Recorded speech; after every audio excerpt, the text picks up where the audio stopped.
ಪಂಚೆ ಧರಿಸುವುದು ಅವಮಾನನ? ಜಿಟಿ ಮಾಲ್ನ ನಡೆಯಿಂದ ಇಂಥದ್ದೊಂದು ಪ್ರಶ್ನೆ ಮೂಡಿದೆ. ರಾಜ್ಯಾದ್ಯಂತ ಈ ಪ್ರಶ್ನೆ ಎದ್ದಿದೆ. ಪಂಚೆ ನಮ್ಮ ಸಂಸ್ಕೃತಿ. ದಕ್ಷಿಣ ಭಾರತದಲ್ಲಿ ಮಾತ್ರ ಅಲ್ಲ, ದೇಶದ ಹಲವಾರು ರಾಜ್ಯಗಳಲ್ಲಿ ಸರ್ವೇ ಸಾಮಾನ್ಯವಾದಂತಹ ಧಿರಿಸು ಅಂದ್ರೆ ಅದು ಪಂಚೆ. ದಕ್ಷಿಣ ಭಾರತದ ಎಲ್ಲ ರಾಜ್ಯಗಳು, ಅದರ ಜೊತೆಗೆ ಗುಜರಾತ್, ಬಿಹಾರ್, ಪಂಜಾಬ್, ಪಶ್ಚಿಮ ಬಂಗಾಳ, ಉತ್ತರ ಪ್ರದೇಶ, ಈ ಭಾಗದಲ್ಲಿ ದಿನನಿತ್ಯ ಪಂಚೆಯನ್ನ ಬಳಸುವವರಿದ್ದಾರೆ. ಎಲ್ಲಕ್ಕಿಂತ ಮುಖ್ಯವಾಗಿ ಮುಖ್ಯಮಂತ್ರಿ ಸಿದ್ದರಾಮಯ್ಯ ಅವರು, ಮಾಜಿ ಪ್ರಧಾನಿ ದೇವೇಗೌಡ ಅವರು ನಿತ್ಯ ಧರಿಸೋದು ಪಂಚೆಯನ್ನೇ. ದೇಶದ ಪ್ರಧಾನಿ ಮೋದಿ, ಮಾಜಿ ಸಿಎಂ ಕುಮಾರಸ್ವಾಮಿ ಅವರು ಕೂಡ ಪಂಚೆಯನ್ನ ಧರಿಸೋದುಂಟು. ಇನ್ನು ಸಿನಿ ತಾರೆಗಳು ಕೂಡ ಆಗಾಗ ಪಂಚೆ ಧರಿಸಿ ಕಾಣಿಸಿಕೊಳ್ತಿದ್ದಾರೆ. ಹೀಗಿರುವಾಗ ಪಂಚೆ ಧರಿಸ್ಕೊಂಡು ಬಂದ್ರು ಅನ್ನುವಂತಹ ಕಾರಣಕ್ಕಾಗಿ ಅನ್ನದಾತ ಫಕೀರಪ್ಪ ಅವರಿಗೆ ಮಾಲ್ನ ಸಿಬ್ಬಂದಿ ಈ ರೀತಿ ಅವಮಾನವನ್ನ ಮಾಡಿದ್ರಲ್ಲ, ಇದು ಎಷ್ಟರ ಮಟ್ಟಿಗೆ ಸರಿ ಅನ್ನುವಂಥ ಪ್ರಶ್ನೆ ಎಲ್ಲರನ್ನ ಕಾಡ್ತಾ ಇದೆ.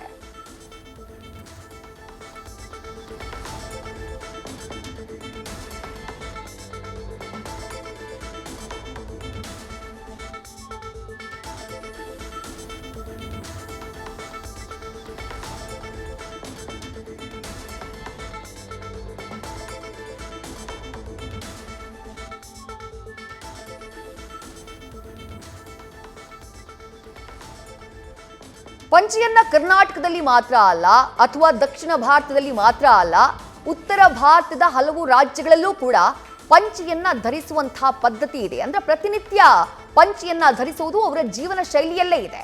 ಕರ್ನಾಟಕದಲ್ಲೂ ಅಷ್ಟೇ ಮುಖ್ಯಮಂತ್ರಿ ಸಿದ್ದರಾಮಯ್ಯ ಅವರು ನಿತ್ಯ ಧರಿಸುವುದು ಪಂಚೆಯನ್ನೇ. ಮಾಜಿ ಪಿಎಂ ಎಚ್.ಡಿ. ದೇವೇಗೌಡರು ಧರಿಸುವುದು ಕೂಡ ಪಂಚೆಯನ್ನೇ. ಕುಮಾರಸ್ವಾಮಿ ಅವರು ಧರಿಸೋದುಂಟು.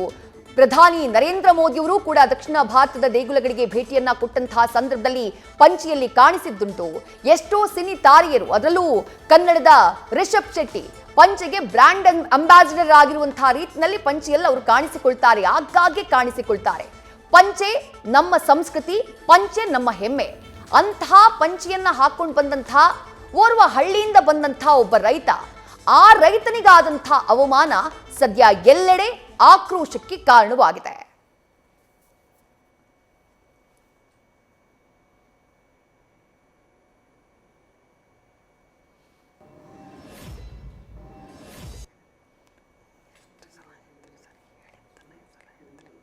ಒಂದ್ ಕಡೆ ರಿಷಬ್ ಶೆಟ್ಟಿ ಅವರನ್ನ ಗಮನಿಸ್ತಾ ಇದ್ದೀರಿ.